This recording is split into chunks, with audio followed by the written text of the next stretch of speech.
In today's video, I am going to be talking to you about how you can teach younger basketball players how to run your basketball plays. Now, this is a different approach than most coaches because everyone does learn differently. So let's get down and let's really check out how you can teach your players the new basketball plays. But really quickly, if you are a beginner basketball coach or just a coach that's learning to maybe potentially use new tactics with your team, make sure to go check out the complete guide to coaching youth basketball that is down in the description below. However, what we are going to be working on today is this clipboard, but also the ability to, of course, teach plays in person. So first off is when I start teaching the team new plays, I will send them the actual clipboard video of the play itself.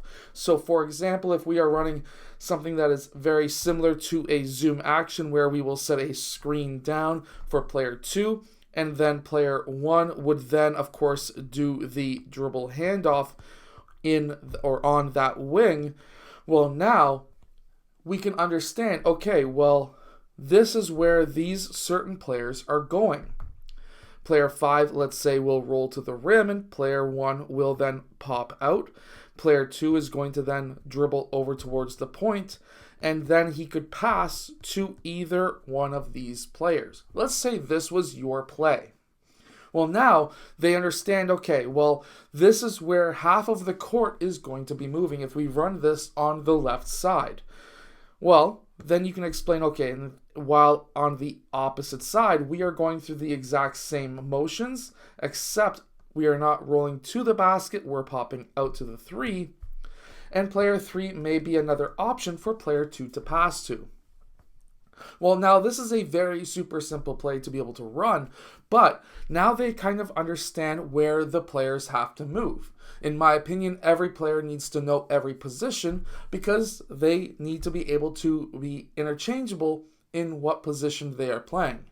At least, if you're a point guard, you also need to know the shooting guard and small forward positions, but it's also handy to know the center position in case you just may run a small lineup and point guard becomes a center every once in a while. So this is one way that I will teach because some players need to be able to see the actual clipboard to be able to learn the play. Next is going to be, let's say we're still trying to teach this same exact play. I would run the starters through the play first in practice. I would have them walk through it. And then I would have the bench come on and have the bench run through it. And then I would have the starters come back on and actually sprint through the play, exactly at game speed. Then I would stop, let them have a water break, and then we would come back on and run a drill that is going to be very similar to what we just did.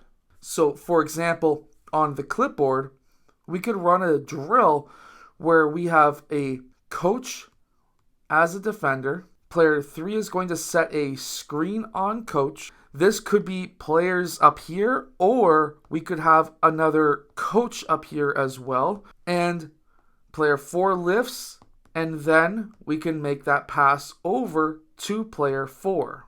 Player 4, we as coaches can decide if they want to take the 3-point shot or if they want to attack the rim. We could then run a secondary drill where we could have still our screens going, still that dribble handoff coming to this side, player 3 coming off. Now we're just learning a part of the play itself. Player 3 comes off, player 2 then pops, player 4 rolls to the basket, and then we can have player 3 make the decision who gets that pass. Once they're finished, player 2 goes to the next spot where he started up here, now he's going to be going down here. We pass to the next player in line. Instead of player 3 going here, he goes to the next spot. Next player in line goes here, and then of course the player who was here goes to the back of the line. Now we can run it all over again, but let's say we want to put a coach in this situation. If only I spelt coach correctly, it would have been absolutely perfect. But if I put coach in this position, we set that screen down, we come into a dribble handoff once again, but now it's going to be a coach decision. So now player 3 is going to attack, Player 2 is going to roll, player 1 is going to pop, and depending on what coach does, coach is going to be the decision maker. If he picks player 2, then player 3 needs to pass over to player 1.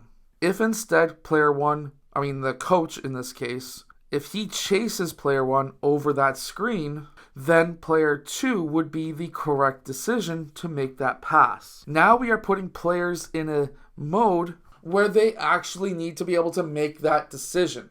And they can make that decision properly in this case. And then you can continue to stack this same exact drill. Now, they've learned it on the clipboard. They've basically learned it on paper. Now, they've learned it on the court as a complete full play. Then they learn it as a complete full play at full speed. And now we are running through the exact same play, but as a drill. And now they are learning that half of the play. And we now have them making the decision as to who they need to be able to pass that ball to. Then I can stack it even more. So now we have 5 offensive players and we have 2 defenders. We still have our screens going down, and then player 1 makes his decision. Do I do the DHO on the left or do I do it on the right? If he does it on the left, just to make it even simpler for this video, player 3 comes up. If player 2 is chasing, then when player 3 makes that decision, player 1 pops, and let's say coach 1 makes the decision to cover the paint. Well, now player 3 has to make the decision. Do I pass to 4 or 2? If coach decides to cover the perimeter, well, now player 3 needs to make that decision to pass to player 5. Now, if instead we set these down screens, player 4, player 3 come up, this turns into a dribble handoff. Player 2, the coach in this case, covers the paint. Player 1, the other coach, covers this side. Player 3 gets that ball, he attacks the middle, and player 1 obviously pulls or pops out. Then the correct decision here would be to player 1 because that's covered and this is covered, which means that player 1 would be the correct decision. We can then make the players make the decisions themselves and learn how to make the decisions so that they make the correct decision in game. This is not just teaching them plays. This is teaching them basketball IQ. As a coach, we should be teaching them not just how to dribble the ball or how to play defense. We should be able to teach them how to make decisions on the basketball court. I hope that this video has helped you. Make sure to go check out the complete guide to coaching youth basketball that is down in the description below. And I will see you guys again in my next video.